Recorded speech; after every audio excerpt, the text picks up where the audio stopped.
खरगोन के टेमला में चल रही श्रीमद् भागवत कथा के तीसरे दिन पंडित पाराशर ने कहा कि संतों से जुड़ोगे तो परमात्मा को पाओगे। खरगोन के समीपवर्ती ग्राम टेमला में श्री कृष्ण चैतन्य संकीर्तन समिति के तत्वाधान में चल रही संगीतमय श्रीमद् भागवत कथा में रोजाना हजारों की संख्या में कथा रसिक पहुंच रहे हैं। कथा के तीसरे दिन व्यासपीठ पर विराजित कथावाचक डॉक्टर श्याम सुंदर पाराशर ने धर्म की मनोहारी व्याख्या करते हुए सिद्ध संतों की पहचान का तरीका बताया। उन्होंने कहा कि संसार में भगवान भगवत प्रेम से जुड़े रहोगे तो यश वैभव ऐश्वर्य पाओगे और भगवान को पाने का मार्ग सिद्ध संत ही बता सकते हैं।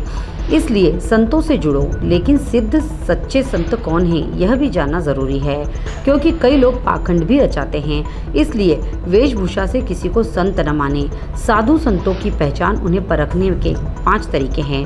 पहला, साधु बहुत सहनशील होते हैं, वह सम्मान अपमान दोनों में एक समान होते हैं। दूसरा, साधु में बहुत करुणा होती है, वह किसी को दुख में नहीं देख सकते, वे सबके कल्याण की कामना करते हैं। तीसरा, साधु सबको अपना लेते हैं, सब में अपना परिवार देखते हैं। चौथा, साधु कभी किसी को हानि नहीं पहुंचाते, यदि श्राप भी देते हैं तो वह वरदान साबित होता है, वह भगवान से मिला देते हैं। पांचवा, साधु हमेशा शांत रहते हैं। दुनिया में केवल सनातन धर्म ही ऐसा धर्म है जिसने सबके कल्याण की कामना की है। डॉक्टर पाराशर ने कहा कि यह दृष्टि 2 अक्षर से बनी है, दुनिया। हम सब मनु की संतान हैं। जब दुनिया 2 नाम से बनी है तो पक्ष और विपक्ष दोनों हैं। यह सृष्टि रचयिता का खेल है, जिन्होंने दिन रात, सूरज चांद, अच्छा बुरा, आतंकी तो राष्ट्रभक्त भी बनाए हैं। यदि पक्ष विपक्ष नहीं होते तो फिर अच्छे बुरे का महत्व कैसे जानते। जिसके पक्ष में धर्म, उसी के पक्ष में भगवान। डॉक्टर पाराशर ने महाभारत प्रसंग सुनाते हुए कहा कि महाभारत धर्म की लड़ाई थी।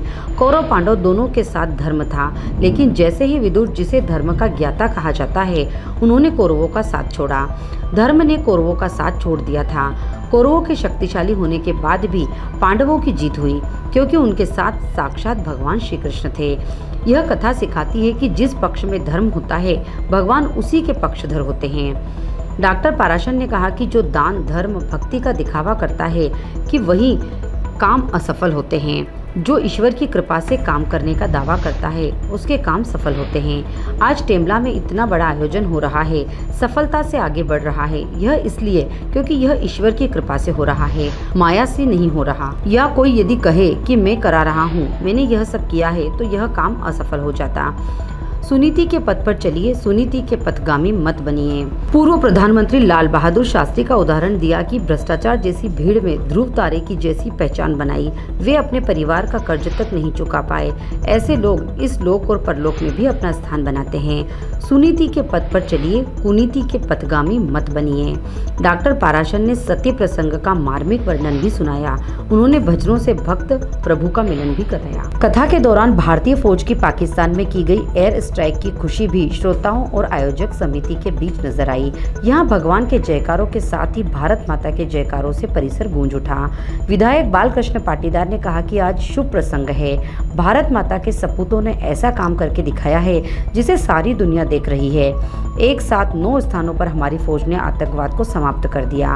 उन्होंने गीता का श्लोक सुनाते हुए कहा कि भारत भूमि भगवान की भूमि है। हमारा अटूट विश्वास है कि युग युग से ईश्वरीय अवतार हुए हैं। ऐसे ही हमारे देश के प्रधानमंत्री नरेंद्र मोदी भी ईश्वरीय कार्य में जुटे हैं। Bureau report, Khargone.